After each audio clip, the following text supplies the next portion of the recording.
Hello everyone, my name is Larseth, and welcome back to episode 3 of our series on sort of the basics of the auction house, and in turn what you can eventually use to start making gold in World of Warcraft using the auction house. So this episode will probably be quite a short one, and that's on add-ons, so all the various add-ons which can be used to help you basically be a bit more efficient at using the auction house and stuff like that. By default, the actual UI of the auction house is pretty basic on its own. It's just these 3 tabs: browse, bids, and auctions. And you can get a bunch of other add-ons which alter that significantly, as you can see.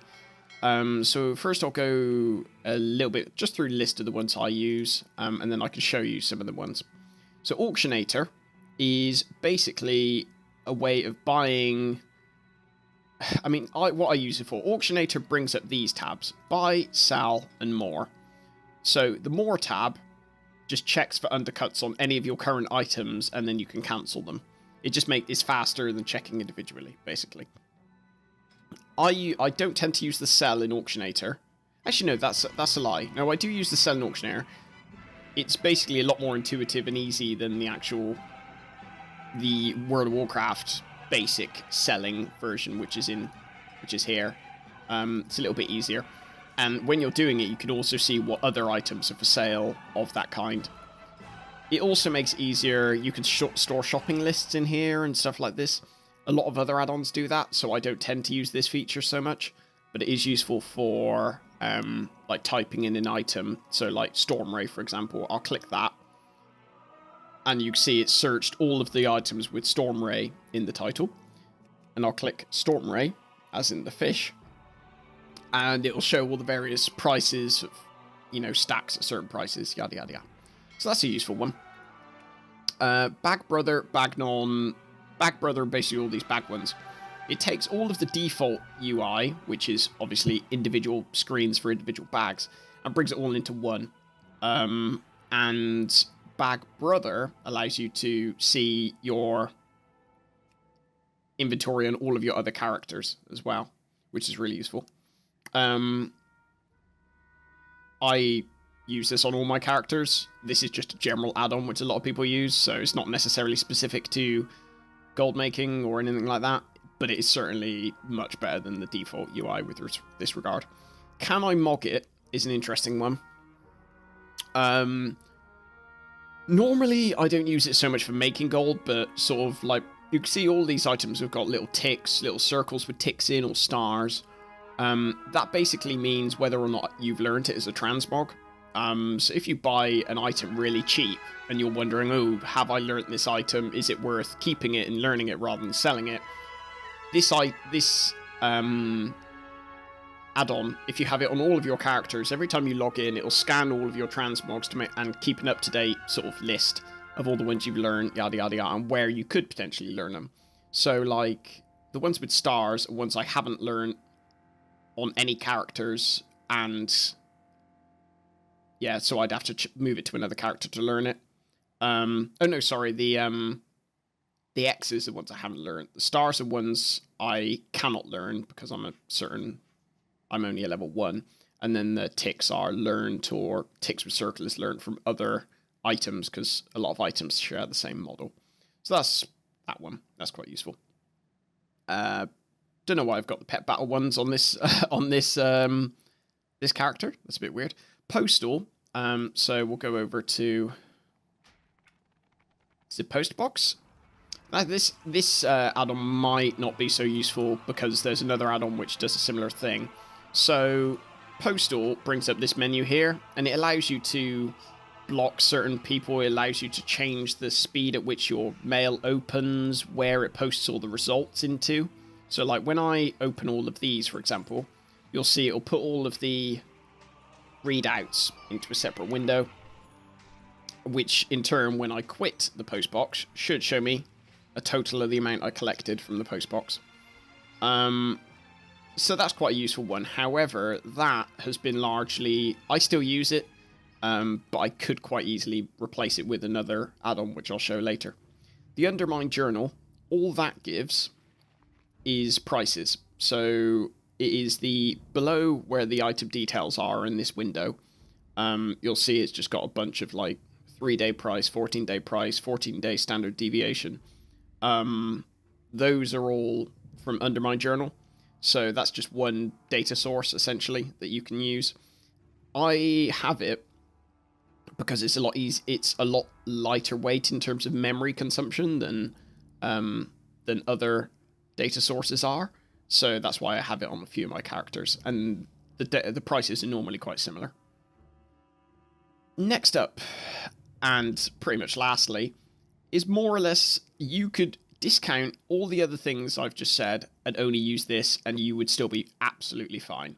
TradeSkillMaster and all of these modules, which you can see here, which are essentially sort of like expansions, although they're basically required, is sort of the one-stop shop, really. So TradeSkillMaster, we'll see, we'll bring up the main inventory here, it completely overhauls the auction house. It's a whole data source. It comes from the TradeSkillMaster website, which is down. They get all of the prices and stuff like that from the World of Warcraft API, and it can. Previously, what you used to have to do is every time you log into the game, you'd have to click a button, and it would take, depending on the speed of your computer, a few minutes to update all of the prices, taking it from the World of Warcraft sort of website, for lack of a better term, bringing it into your game files so that it would display all the prices of various things. Now you could get an app which is very low, it's not very intensive, sits in the background on your desktop, and basically you tell it what server you're on, and it'll just occasionally update that stuff, and it takes seconds. So the other uses, accounting, this tab here, and it basically shows you all of the various things that you've bought and sold over certain times, what your, move this out of the way, what your gold earnings have been over certain periods, yada, yada, yada. Wow, I mean, mine doesn't really have much in here at the moment, because I think I've got mine set on I think it deletes the records. You could tell it to delete records after a certain amount of time, and that's why mine's got next to nothing in it. So that's really useful for just keeping track of how you've been doing off certain items. Auctioning is posting items. AuctionDB, that is the actual the data source itself. So that's all the item prices. App Helper is related to the desktop app. Mailing, is the one that can pretty much replace Postal. Shopping is used to buy all the items, which, self-explanatory. Crafting is obviously for crafting, and destroying is for like disenchanting, milling, stuff like that. What is unique, though, is it completely overhauls like your crafting window. For example, next to each item, it'll tell you how much profit you can make off that item. So comparing the crafting cost to the current market price, which is really useful. If you really want to craft stuff to make money, that's a vital thing to know. So it completely overhauls that. But I mean, I guess the main thing with TSM, which is why it's so powerful, is buying and selling.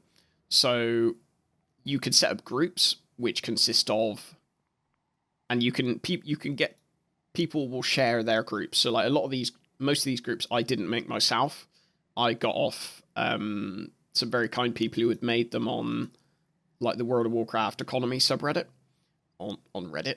And basically all these groups consist of items. So all the items are segregated into groups, and you also have operations, so like crafting, shopping, and auctioning. So for each of these groups, so like crafting mats, you apply an operation for auctioning, crafting, and shopping. So for crafting items, for example, when I'm selling them, I want to use my mats operation. Now, this mats operation basically defines the parameters under which it will sell an item. So it will sell any item in here for 24 hours, maximum of 20, stack size as 20, and all stuff like that. All the prices it'll tell you.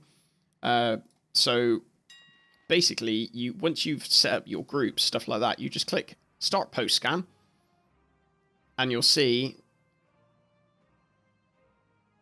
Come on, I need to update it, so I think this is why it's taking a few seconds. There we go.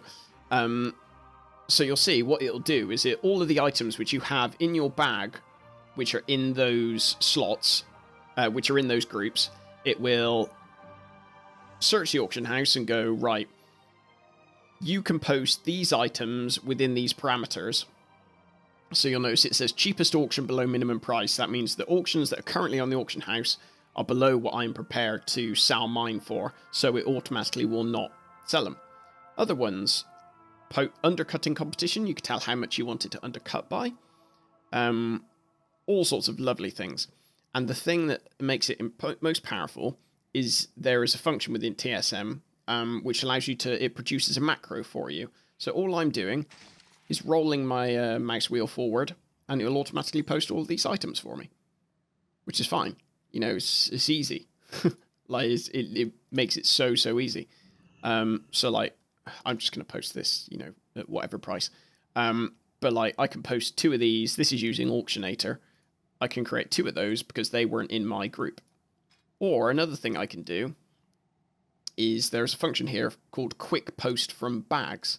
And what that does is any items which are not in any of your groups, TSM will go, right, I think that we should treat this item in this way, and it will post it at various prices. And then I do the same thing, and it's posted them. So TSM is incredibly powerful, but it is also quite complicated to get your head around. So I won't be doing a full guide on it because I am by no means an expert on it. There are some absolutely brilliant guides on the internet about how to use TradeSkillMaster, so I would thoroughly recommend going and checking that out, or certainly going to the World of Warcraft economy subreddit, because they do a weekly thread about TSM where you can ask questions and stuff like that. So that's, yeah, really useful. But I think that's pretty much it for this video. Like I said, you don't really need many add-ons at all. And to be honest, you could get away with only having TradeSkillMaster and the modules and nothing else. You don't really need anything else, quite frankly, as far as I'm concerned. Anything else is pretty much optional and depends on, you know, how much memory you're willing for the add-ons to take up. And coincidentally, incidentally, that's also why a lot of people have bank alts. So, because a lot of, like, these auctioning add-ons store a lot of data about the auctions, so they take up quite a bit of memory. So you don't necessarily want a lot of quite high intensity add-ons on, like, your raiding characters, for example. Like, you only want them when you're actually using them, so just put them on the bank alt. Anywho, I think that's enough of me rambling on. I hope you found this in some way useful. All the add-ons which I mentioned could be accessed from curse.com or from the Curse desktop application. So I hope that you check some of them out and use some of them. And I will speak to you in the next episode. Take care.